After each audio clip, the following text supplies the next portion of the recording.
Hello, ladies and gentlemen, and welcome to The Discriminating Gamer. Let me ask you, what does a nosy pepper do? It gets jalapeno business. Ladies and gentlemen, today we're going to go ahead and take a look at my top 30 games of 2022, numbers 10 through 1.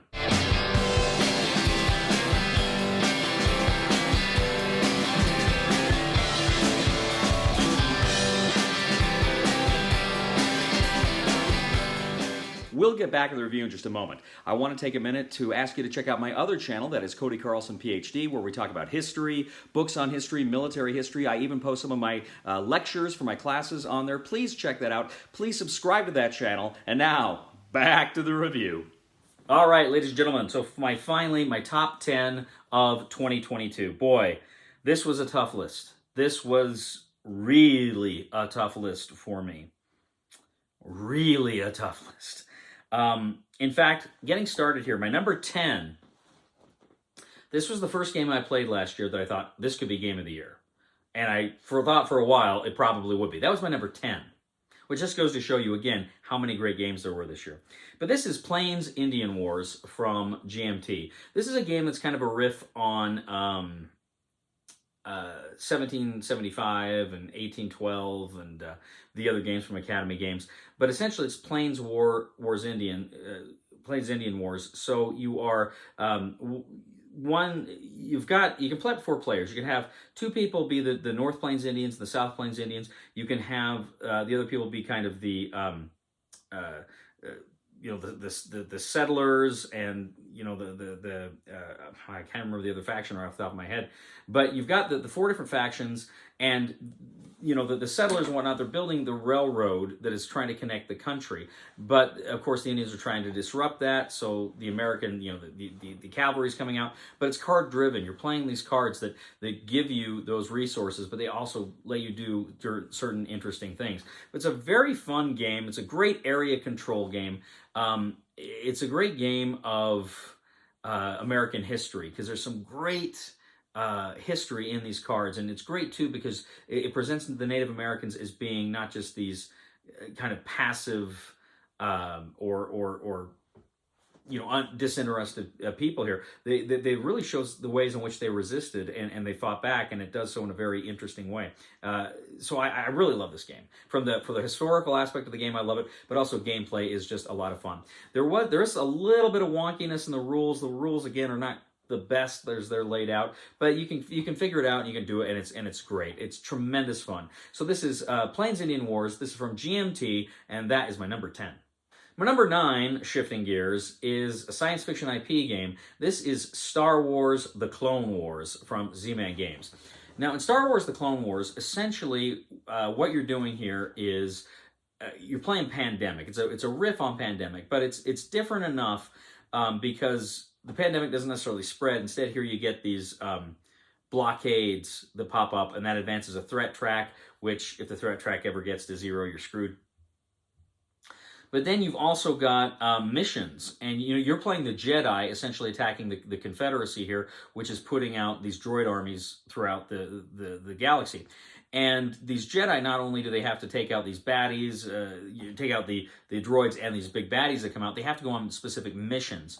And it's really a lot of fun. The way you play the cards, and the cards work for you here, again, they're kind of abilities, but also kind of health. It really works quite well. Really enjoy Star Wars: The Clone Wars, and highly recommend it. That is from Z-Man Games, and that is my number 9. My number 8 is a game that's, again, kind of a sequel game to an earlier game that was very well received, and this is Nemesis Lockdown from Awakened Realms. Now, Nemesis Lockdown is, in the original Nemesis, you've actually got the crew of a spaceship fighting aliens, right? And here, this is kind of like, okay, they arrive at a colony on Mars, and they brought the aliens with them. So you're in this like underground colony on Mars, and what's cool here is power can get shut off, and it can get very dark. And when it gets dark, it's very dangerous. And when you're fighting these guys, if you got light on your side, if you can turn the lights on, you're more powerful in confronting the aliens. So it's very well done, but it's very similar, very evocative of the original Nemesis. But again, it's got this a little bit of a more theme, and there's a few other bells and whistles that are going on here. But I really enjoyed Nemesis Lockdown. It absolutely sucks you in. Tremendous theme. This is number 8, and this is from Awaken Realms. My number 7, this is a game. It's an IP game, and honestly, it's one of these IP games where you're thinking, who knew we needed this? It's like, where did this come from? Whose idea was this? This is Rear Window from Funko. Rear Window is based, of course, on the Jimmy Stewart movie from the 1950s. And it is a game where one person is essentially the director. You're Hitchcock. And you're giving clues to the other players about who's in these different locations. But here's the rub. There may or may not be a murder. And if there's not a murder, then the director, he's trying to help you, but only so far. But if he is able to convince you, or rather, that is to say, if you don't end up suspecting him, if you fully trust him, he could lead you down a wrong path. So it's kind of like a Mysterium, but it's different enough, and it's more biting enough that, frankly, it's a lot more fun. I really like this one a lot more than I like Mysterium, and I always preferred Obscurio to Mysterium, and I think I like this one a lot more than Obscurio too. It's just a phenomenal game of hidden information and not knowing if you can trust the director there. So I really love this game. And again, it's one I had no idea. This is one I think they sent me some other games, and they sent me this one. I'm like, oh, okay, I'll try it. And it blew me away. Really one of the gems of this year. So that is Rear Window. That is my number 7. That is from Funko. My number 6 is a solitaire game. And this is a solitaire game that is just an experience. It's a story, and there's 4 games to it, and it just sucks you in. The theme on this is just phenomenal. This is Batman: The Dark Knight Returns from Cryptozoic. Now, if you like Batman, and I like Batman, you're gonna freaking love this game. When I was a teenager, I read the graphic novel, and I really liked it. I loved the atmosphere, and I loved the kind of nihilism of it, and the bleakness of it. And you kind of don't know who the heroes are. And what this game does is it takes the 4 books of the graphic novel and turns them each into 4 games. And so you're Batman, and you're battling, Two-Face, you're battling the Joker, you're battling, ultimately you battle Superman. And it's so well done. If any, some people say it's a little too easy, maybe Superman's a little underpowered. Okay, there's some justification there. But I think the game, and thematically the way it works, and still manages to be a really fun and engaging playable game, is awesome. I've got the deluxe version, which I like. I almost wish I had the all-in Kickstarter stuff, because it's so cool. The deluxe version is so cool. But just the gameplay itself is so much fun. And I think just a solitaire gamer may like it. They may find it a little on the easy side. But if you're somebody like me who has read the graphic novel and loved it, and really liked it, and really likes the Batman universe here, you will really get a kick out of Batman: The Dark Knight Returns. So that is, I played it over like a weekend. I had it set up on my table for like 4 or 5 days, and I think it was 4 days, and I think I played each game each day, and it was like, I want my table back, but I don't want to put it away. I just want to keep it out and experience it and drink it in and just look at it. It's beautiful. It's a beautiful, colorful game, and there's so much going on. All these little mini games that you're doing throughout it. I love it. That is my number 6. That is Batman: The Dark Knight Returns from Cryptozoic. My number 5 is this is a game that is a really good history game that doesn't deal with war. It's not a war game, but yet the history here is just so freaking good.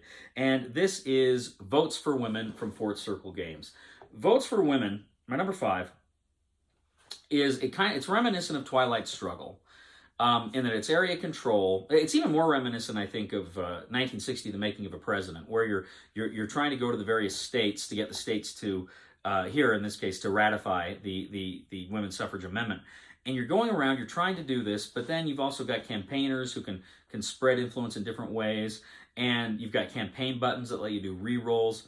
And then you've got these cards that come out. Some of the cards are just for that round. Some of them are persistent. And some of the cards are for endgame scoring. But the suffragette player is trying to get political support in Congress for the movement. And then you're essentially going around the country and trying to decide, or I shouldn't say decide. Each state is voting, and they're like these roll-offs. But depending on how many cubes you have in there, you can add that to your die rolls. And plus, you can spend the buttons for rerolls. So there's a lot going on here. It's a great head-to-head area control game that is packed with history, packed with information, great theme, a lot of fun. So that is Votes for Women. That is my number 5 game of 2022. That is from Fort Circle Games. Okay, now we're really getting into it. Like I say, my top 10 in any other year, virtually any of these games could have been number 1. But these top 4 games, I really wrestled with. My number 1, I think maybe I did prioritize that one a little bit, but even then, I wasn't sure. And so all 4 of these are just phenomenal. My number 4 is from a designer who's on one of the earlier lists. And this is Sniper Elite, the board game from Rebellion Unplugged. David Thompson design. Essentially, this game is a hidden movement game. It's kind of like Fury of Dracula, though it's a lot shorter. You're the American agent. You're infiltrating kind of Nazi strongholds, and you are sneaking around trying to meet your objectives. But you can also take these shots. And how you take the shots is you've got a shot bag, and you can pull, tokens out of the shot bag to say, well, do you get them? Do you have a misfire? So it's really, really well done here. And I liked the board game so much that I went out and actually bought the video game to see how well it translated. And I played through the video game. The video game sucked me in. The video game was freaking awesome. And I was just kind of in awe of how well David and his team was able to translate the video game experience to a board game, because they did it very, very well. I've often said, one of my top 5 games of all time is Fury of Dracula. I love Fury of Dracula. But this game, I don't know that it quite gets there for me, but it comes very, very close to being as good a game as Fury of Dracula is, in my opinion. It's just intense, and there's a lot of frustration if you're the Germans looking for them. But so I loved Sniper Elite, the board game. That is from Rebellion Unplugged. That is my number 4. My number 3 is a very different kind of game than Sniper Elite. This is a civilization building game, and it's one that I was looking forward to. I thought would be good because the designer is phenomenal, but I didn't know I would love this game as much as I have, and this is Mosaic from Forbidden Games. This is a Glenn Drover design, and Glenn Drover's come out with some just great games over the years. Glenn Drover's an amazing designer, and this game, Mosaic, is such a great way to do civilization building, because what you're doing is you have various different kinds of cards, development cards and building cards and yada yada yada, and you're building as you're moving stuff on the board and physically building cities and wonders and stuff on the board, you're building like a card tableau in front of you, and that card tableau has certain symbols, and so it's like, well, if you want to get to this symbol, guess what? You have to have that number of symbols. But then you've also got kind of a player board that kind of shows how you're advancing along different tracks, and you're trying to build your population, and you're trying to be able to get the resources to do the things you want to do. It's just great. This is just phenomenal. Like I say, I got to at some point maybe have a showdown between this and Clash of Cultures, because I love them both. But Mosaic is such an intuitive game. It looks like a bear, but it's not. And so it's fairly easy to learn, fairly easy to play, and it's just, I got to tell you, the first game I played of this, I lost, and I lost big time. And I still had a big grin on my face. It was so much fun building this thing. I love Mosaic. So that is Mosaic. That is from Forbidden Games. And that is my number 3. My number 2 is a game that I've just played recently. I've talked about this designer a few times over the course of these 30 games. Just recently, as a matter of fact. This game is a kind of a sequel to another game in the series. It's part of a series of games. But this one is different because it's a campaign. And I've only played the first few scenarios of this campaign. But already I am hooked, I am in love, and I can't wait to play the whole thing.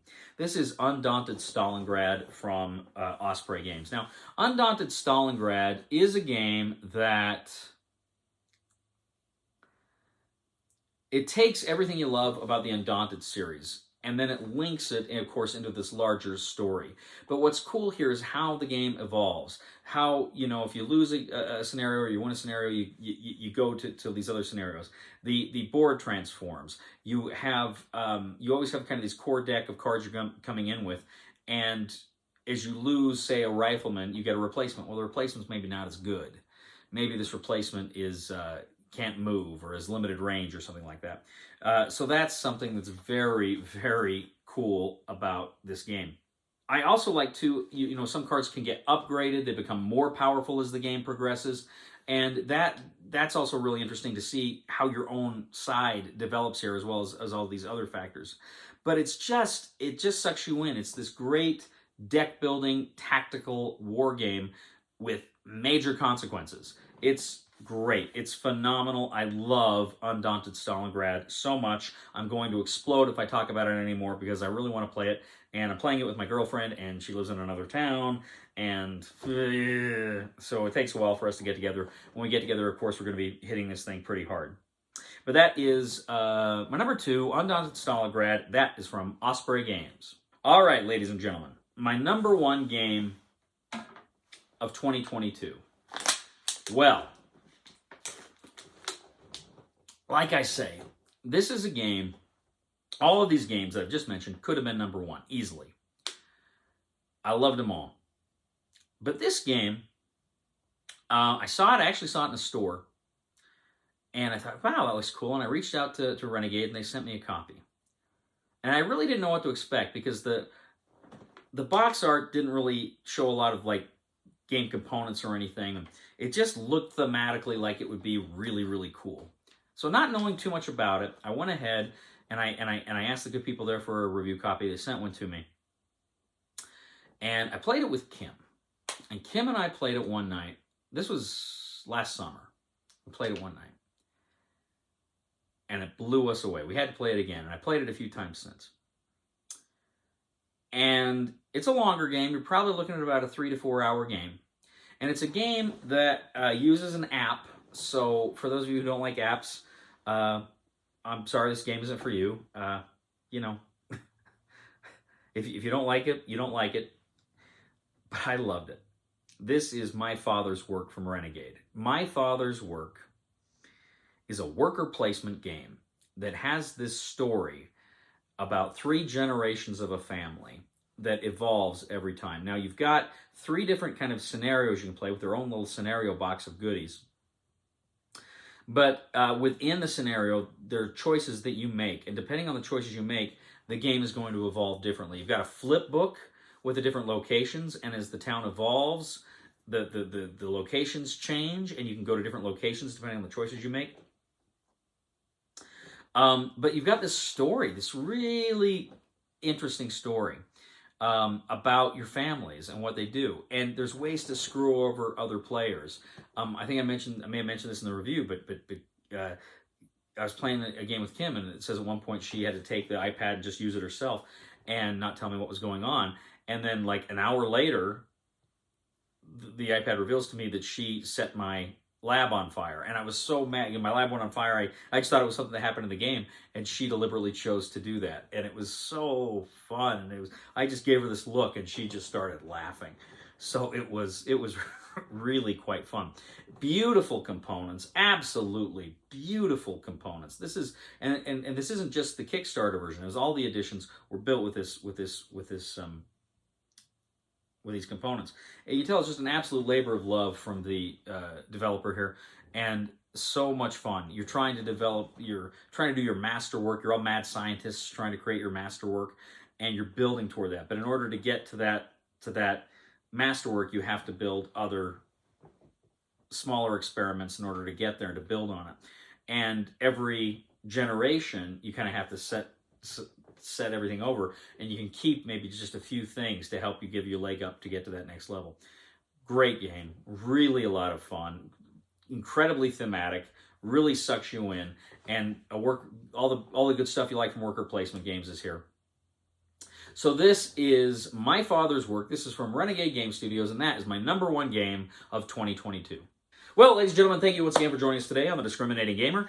Please let me know what you think of my top 30 games of 2022. Do you like them? Do you not like them? What games would you have included? Please remember, there's a lot of games of 2022 I haven't had a chance to play. For instance, Heat was one I really wanted to play. I heard nothing but good things.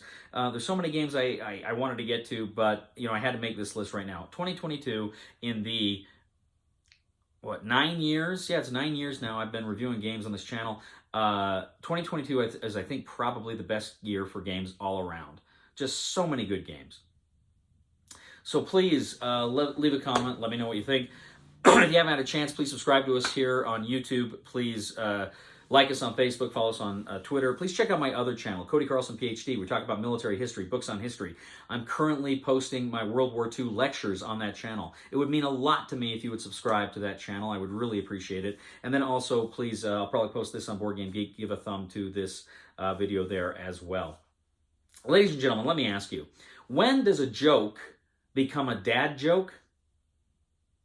When it's apparent. Please somebody help me on my feet again.